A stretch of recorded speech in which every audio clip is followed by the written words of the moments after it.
Subscribe now and press the bell icon. Never miss an update.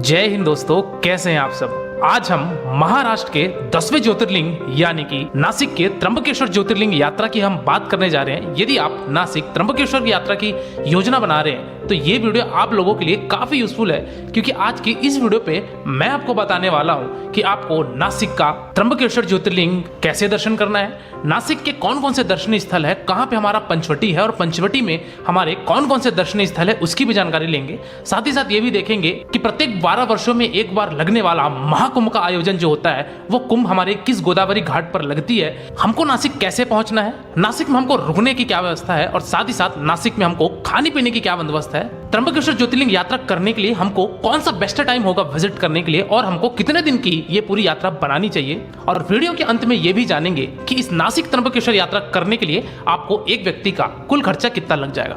तो दोस्तों बनी रहेगा मेरी वीडियो में, एक एक करके सारी बातों को विस्तार पूर्वक वर्णन करेंगे, जिससे आपको नासिक त्र्यंबकेश्वर यात्रा करने के लिए काफी सहूलियत मिले और आपका कुल खर्चा भी कम आ जाए। तो बिना विलंब किए चलिए वीडियो को आरंभ करते हैं। सबसे पहली बात कि आपको त्र्यंबकेश्वर कैसे पहुंचना है। दोस्तों त्र्यंबकेश्वर आने के लिए बेसिकली आपके पास दो बड़े ऑप्शन है। पहले ऑप्शन की अगर मैं बात करूं तो वो है आपका बाई ट्रेन का। दोस्तों यदि आप ट्रेन से आना चाहते हैं तो देश के प्रमुख राज्य से, प्रमुख शहरों से आपको वेल कनेक्टिविटी देखने को मिल जाएगी नासिक रोड रेलवे स्टेशन पे। नासिक रोड रेलवे स्टेशन आपका प्रॉपर नासिक में पड़ता है। यहां आप उतर जाइए, नासिक रोड से आपको बस मिलती है, शेयरिंग टैक्सी मिलती है, सुमो मिलती है। इसके द्वारा आप पहुंच सकते हैं त्र्यंबकेश्वर। नासिक रेलवे स्टेशन से त्र्यंबकेश्वर की जो दूरी है वो लगभग आपकी 35 से 40 किलोमीटर की दूरी पड़ जाती है, जो कि आपका लगभग सवा घंटे में आप पहुंच जाएंगे त्र्यंबकेश्वर। अगर मैं बात करूं कि यदि आप बस से जाना चाहते हैं तो दोस्तों बस वाला आपका 40 से 50 रुपए पर पर्सन कॉस्ट लेगा और आपको वो त्र्यंबकेश्वर के पार्किंग एरिया पे छोड़ देगा। वही अगर आप शेयरिंग टैक्सी से जाना चाहते हैं तो उनका चार्ज 270 रुपए 80 रुपए होता है और आपको वो नासिक रोड रेलवे स्टेशन से आपको त्र्यंबकेश्वर ड्रॉप कर देंगे। तो ये ऑप्शन था दोस्तों आपका पहला कि यदि आप बाई ट्रेन आना चाहते हैं। दूसरे विकल्प की अगर बात करें वो है आपका बाई फ्लाइट। दोस्तों यदि आप फ्लाइट से आना चाहते हैं तो जो नजदीकी एयरपोर्ट है वो तो है नासिक में ही, लेकिन हो सकता है कि नासिक के लिए आपको डायरेक्ट फ्लाइट देखने को ना मिले आपके शहरों से, तो आप आ सकते हैं मुंबई के एयरपोर्ट या फिर दूसरा आप आ सकते हैं बड़ा एयरपोर्ट यानी कि पुणे का एयरपोर्ट। इन दोनों एयरपोर्ट से आप बाई रोड डिस्टेंस तय करके नासिक पहुंचकर आप त्र्यंबकेश्वर ज्योतिर्लिंग के दर्शन कर सकते हैं। तो दोस्तों ये बातें थी कि हमारा साधन क्या होगा, हमको नासिक कैसे पहुंचना है। चलिए दोस्तों बात करते हैं कि हम नासिक त्र्यंबकेश्वर पहुंच चुके हैं, अब हमको वहां स्टे कहां लेना चाहिए।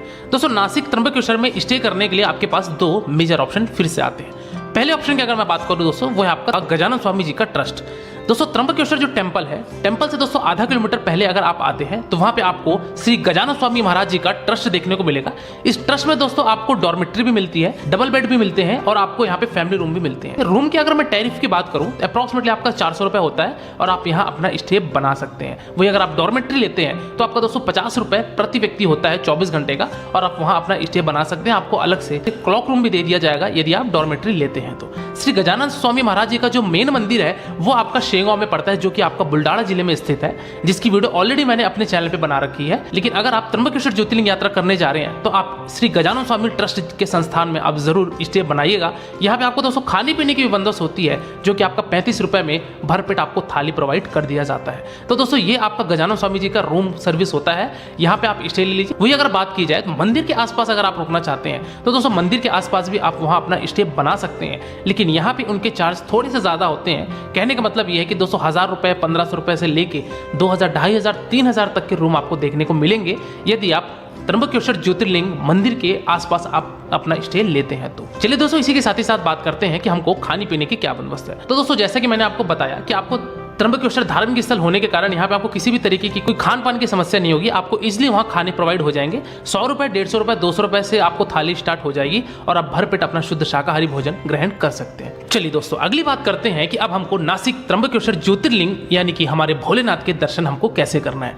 दोस्तों, यहाँ पे दर्शन करने से पहले सबसे पहले आपको लाइन में लगना होगा, जो कि आपका पूरब द्वार में, यहाँ पे नासिक के टोटल 4 द्वार हैं, लेकिन आपको पूर्वी द्वार से आपको यहाँ पे प्रवेश दिया जाता है।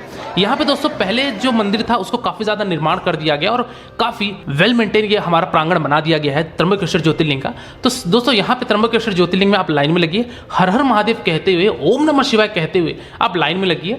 अब यहाँ पे बात किया जाए कि लाइन में आपको कितना समय लगेगा, तो दोस्तों यदि आप ऑफ सीजन में आते हैं, यानी कि अगर आप महाशिवरात्रि, सावन का महीना, न्यू ईयर का, ये तीनों पर्व छोड़ के आते हैं, तो आपको मान के चलिए कि घंटा से 2 घंटे में दर्शन हो जाएंगे हमारे भोलेनाथ के। लेकिन अगर आप सावन में आते हैं, महाशिवरात्रि में आते हैं, या फिर अगर आप न्यू ईयर के टाइम पीरियड में आते हैं, तो मान के चलिए दोस्तों कि आपको 5 घंटे अधिकतम आपको समय लगेंगे इस दर्शन करने के लिए। तो दोस्तों यहाँ पे आपको दर्शन करने के लिए आपको पूरा प्रॉपर रेलिंग बनाई गई है, पूरा आपको वातानुकूलित दर्शन क्यू लाइन देखने को मिलेगा। यहाँ पे दोस्तों आपको वॉशरूम की भी फैसिलिटी मिलती है, आपको वाटर कूलर की भी फैसिलिटी मिलती है। तो सभी तरीके की फैसिलिटी हमारे ट्रस्ट के द्वारा दी गई है, जो कि त्र्यंबकेश्वर देवस्थानम की तरफ से ये सुविधा मुहैया कराया गया है। तो दोस्तों हर हर महादेव का नाम लेते हुए, ओम नमः शिवाय कहते हुए आप धीरे धीरे लाइन से आगे बढ़िए। यहाँ आप जाइए, भोलेनाथ के आप दर्शन कीजिए।